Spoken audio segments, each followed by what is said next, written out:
Open up, boys. I come to you with troubles. Good morning from the professional car hauler, Gen ZG. It's a very good morning, actually.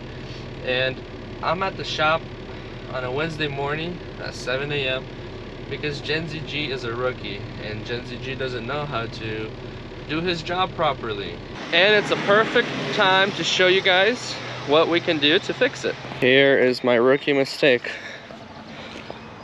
I bent this little flipper and now it doesn't close, and I had to bungee cord my ramp shut. Of course, I had to get the maintenance guy out here. Sorry, buddy. I'm sorry. Well, how did I manage to do this? So, I was unloading on an uneven pavement area and my wheels were lower. This was higher. The concrete was low over here. This ramp was bent the other way and it got stuck this way. And when I was done unloading, I was sliding this part in, and this thing was, since it was facing this way, it pressed up against here as I was pulling in the hydraulic and just bent that puppy right in half.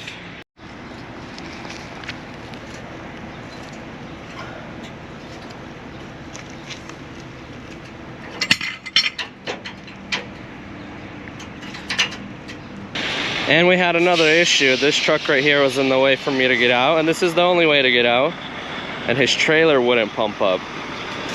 Now he got it to pump up and he can move it a bit, and I can get my bad boy up and out of here. Look at that, maintenance guy fixing the truck, maintenance guy driving a manual.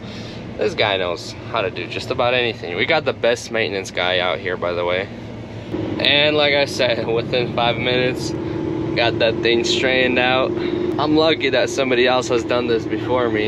I'm not the first one who's bent my back ramp, so they knew exactly how to straighten that bad boy out. Welcome back to the Gen ZG channel. And in this channel, I'm gonna show you how to deliver cars safely and damage your equipment. Take care of your equipment like a professional. Today we're headed up to Chicago. My favorite place to be, my favorite place to unload, as is any other truck drivers or car haulers place to go. Chicago, they got it all. They got the traffic, they got the road work. Whether you're there at 6 a.m., 7 p.m., or even 1 a.m., they have traffic there all the time. Oh no, we have low fuel. Good thing America has fuel stations.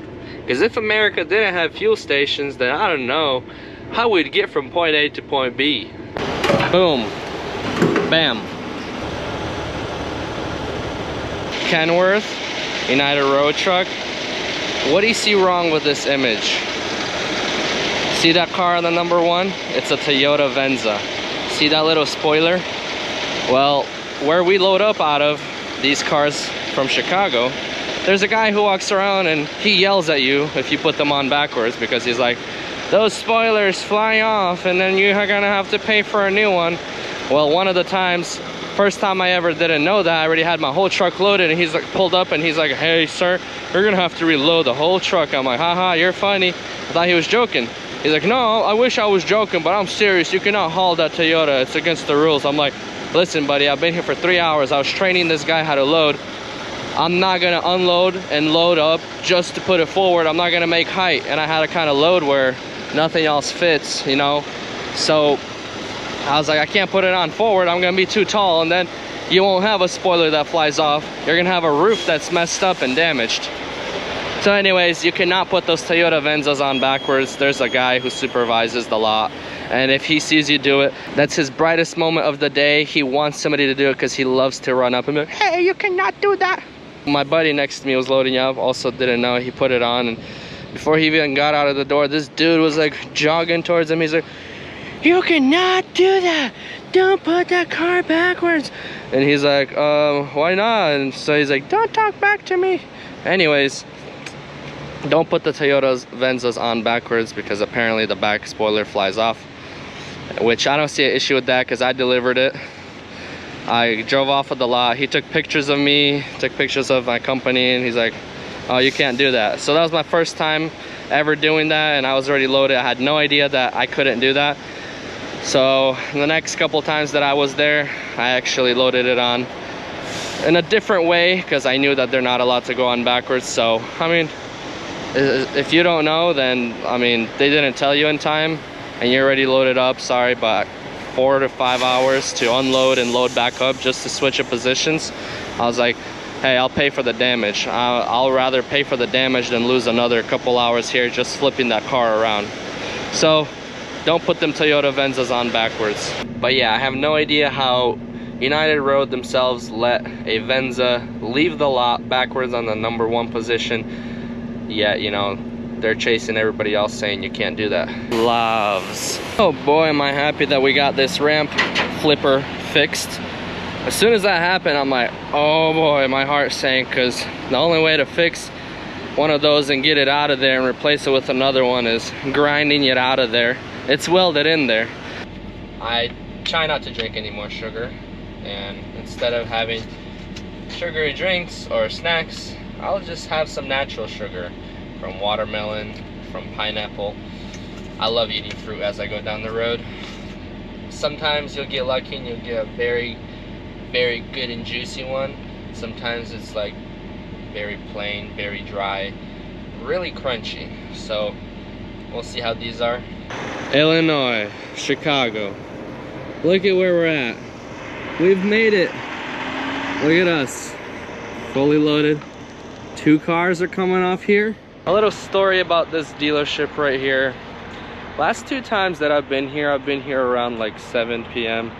They close like at 8, so they can still sign for your vehicles around 8. And usually, apparently the guy who signs, he stays up until 5. But there's another guy who can sign, and every time I come in there, I speak to this one guy. He's from the service department, and he's like, oh, go speak to the manager. So I go to the manager's office, and the manager's like, oh, that guy over there is supposed to check them in. The guy that just told me to go speak to the manager told that guy that he's supposed to check them in. And that guy's like, no, I can't do it, I'm busy. The manager makes that same guy check the vehicles in the first time. Second time I came here, same exact thing happened. This same guy, I knew that he's supposed to sign for. I'm like, hey, I need you to sign for a vehicle. He's like, okay, go speak to the manager. I already know, like, okay. So I go speak to the manager again. He's like, oh, that guy's supposed to do it. And then that guy just signed for it again. I don't know why he keeps sending me to the manager. But the third time I come in, same dude. I'm like, okay, he's supposed to sign for it, you know. Come up to him, hey, got these cars for you, can you sign? He's like, no, go see the manager. At this point, I just like roll my eyes already, and I walk to the manager. It's gonna be the same exact thing. This time, that guy, the main manager, wasn't there. There was another guy. I guess he was a lower position or something, and he's like, oh, that guy's supposed to sign for them. So we go to that guy, and who keeps telling me to go see the manager. And this time, he's like, oh no, I can't sign them. And this guy, who's like a little bit, I don't know if he's not as high of a manager as the other one was.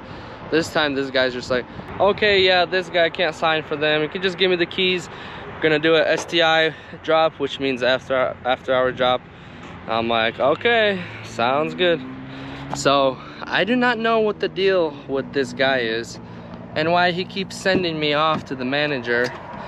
Probably hopes that the manager is gonna make somebody else sign for it, and that's not the case. They all want him to sign for it. He has the right to sign for it, but the issue here is, I think he just doesn't want to do his job. Moral of the story is, do your job. If that's what you're supposed to do, stop sending me to somebody else, because they're gonna send me right back to you, wasting my time walking back and forth. He said this, she said that. But right now, we have an important task to do. Does anybody know what it is? I think you already know what's coming. 30 push-ups. 30 push-ups. Let's get them down, let's get them pumped out. Gotta get back in the grind, stay fit. We're the fittest car hauler out here. You wanna compete? Try to beat 75 push-ups in one go.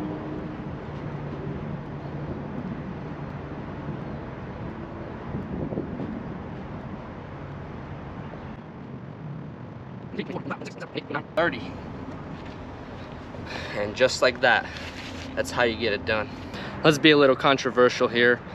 You're not gonna catch a dry vanner a reefer, and possibly even a flatbed step deck type of guy doing push-ups next to his truck.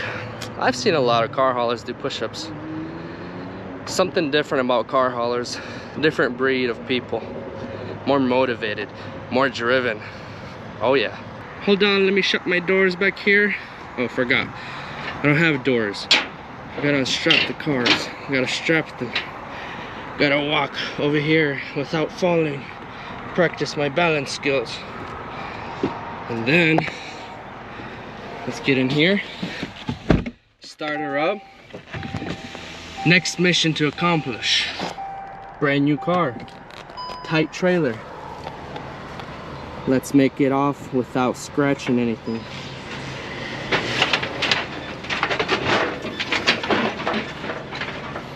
I mean, we got plenty of space, but you know, just being dramatic. Next, squat down, pick up these heavy ramps, throw them in, lock that pin, come over here, lower that car down. Can't forget, or else you're gonna lower that part down and damage it. Oops. If I don't lower this, I'm gonna hit a bridge. You don't have to worry about that on a flatbed. On a flatbed, the only thing you have to worry about is making sure your straps are tight. Now here, a lot of responsibility. I always get those flatbed guys in my videos. Oh, you don't know how hard flatbedding is. Car hauling is easy compared to flatbed. You have to pick up 100-pound tarps, fold them up. You know, it's always a competition out here. Whose job is harder? Who gets paid more? Hey, I talk to flatbedders on the phone every day. The only thing that those guys do is have too much time on their hands. Calling me all the time, non-stop. Hey, are you busy? Are you still loading? Hey, can we talk yet? I'm like, hey buddy, man, I get it, flatbedding is so easy. You get it done really quick, you know, you don't have to do much, but car hauling's different, you know, it's different. All right, not trying to be too controversial. Let's end that subject here. And if you want to continue it, let me know in the comments. What do you think is harder, flatbedding or car hauling? Now let's head in here for the 4th time. See the guy who's supposed to check them in, and get sent to the manager, and then get that same guy to sign for them. Alrighty, so got it signed for. This time it was a different guy. The guy that is actually supposed to sign for it without sending you to the manager. We got it done, boys and girls. Let's get back in this truck. We got 2 more drops. It's gonna be a good day. Let's go. Oh, it's such a big truck. It's a big truck. I delivered all these cars here. All these cars at this dealer. Big truck deliver.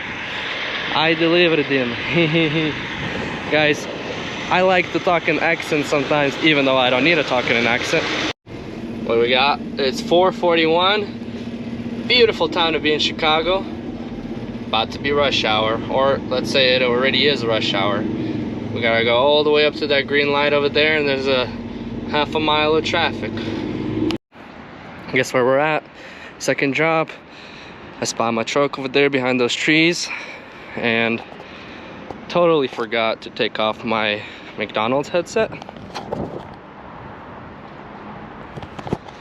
Yeah, they call them McDonald's headsets whenever they're trying to make fun of you for wearing a big headset over your head. They're like, huh. The haters, you know, they're like, why are you wearing a McDonald's headset? I wear my AirPods. Yeah, then I'll never talk to you on the phone if you're wearing AirPods, because all I hear is all the little bumps that you hit on the road with your truck. Yeah, but mine are noise reduced, but not fully reduced. Perfect timing.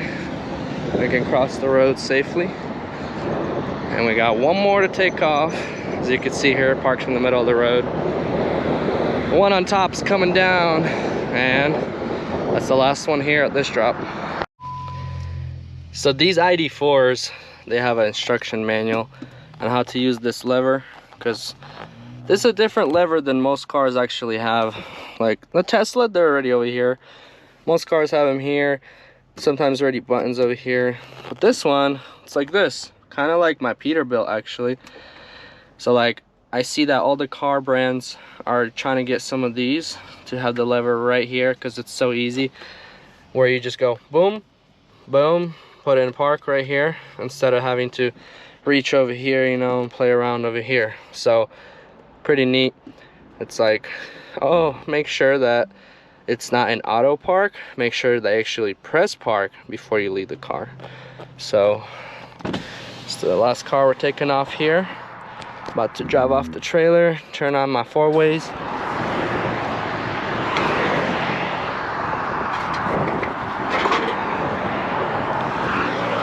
And now we wait, and we gotta make a left turn into there. So I'm gonna continue backing up without hitting anybody. And when that is clear, we're gonna be able to turn left into there. Alrighty, we are back at the truck. We got our jobs done here, and you already know what time it is. I said we're gonna do 30 push-ups here too, so we're gonna do 30 push-ups here too. And we have some time because we have to wait for those guys to stop coming anyway, so let's just pump them out quick.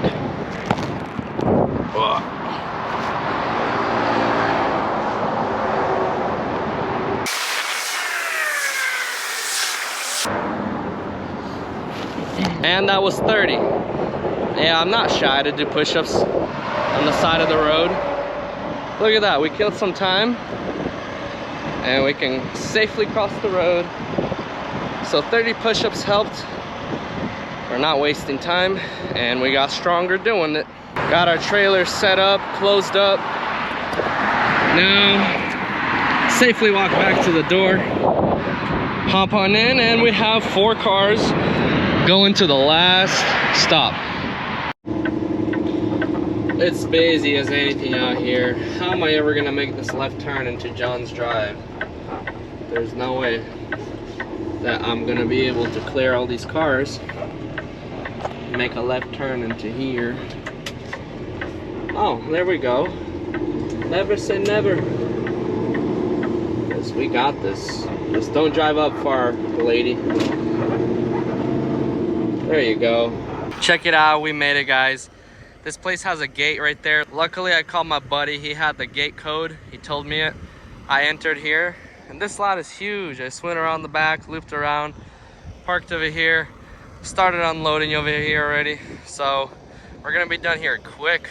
As I was saying, these ID4s right here, they're electric, they're batteries, they're very heavy. They're like almost 5,000 pounds each. So that makes our truck pretty heavy. Pretty soon, there's gonna be none of those. It's gonna be all this electric stuff. Some people were wondering, how do we get the cars off of the truck if there's a gap between the trailer and the truck? Well, I'm about to show you. First off, the car from the trailer needs to come off, and it needs to be fully empty over here and everywhere else. So basically the trailer needs to be fully empty.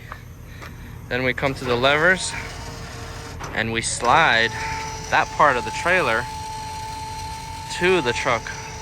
So just like that, this part of the trailer slides all the way out, and you want it to touch this part of the truck and rest on here. But that's how this car comes off, and you gotta always make sure this one above it is raised all the way so that you don't damage the roof, because this car is usually lowered, and we want it to be clear so that we don't damage the roof on this car. And then once this one right here is off and out of here, this one right here needs to get lowered right over here with these levers. So you pull this one right here and it lowers that hydraulic system there. And then this one right here lowers that right there. This red one right here is for the front position to raise it up and down. So we're just gonna level it out so that later we can drive that one off as well. And now we're gonna connect this bridge right here from the bottom one to the top. Just like that. The bridge went from here up to here, and you also want to rest it on this part right here so that there's no gap between there, because if there is, it's going to be bouncing up and down and you can cause bumper damage. I do not know why my sleeper lights are turned on. That was an accident, but that's how it works. Then you just drive it off this long trailer here, and that one comes off pretty easy. Since you connected this bridge now, you're good to finish the top of the truck. Just so you can kind of see how long this trailer is, from these taillights right here to the front headlights of this truck empty, the truck is 80 foot long. So whenever you load up some cars, we have an overhang on the front, an overhang on the back. Most of the time we're running close to 90 feet. So that was me just walking 80 feet all the way up to this vehicle, and the 80 feet ends right about here. And there you have it. This 80 foot long monster of a truck is empty. 3 jobs done in Chicago. We're ready to hit the road, off to our next pickup, but that's going to be the end of this video. Thank you for watching. I hope you enjoyed. I hope you learned something new today. Again, thank you for all the love and support. Thank you for 100,000 followers, and I'm going to catch you guys in the next video. See you later.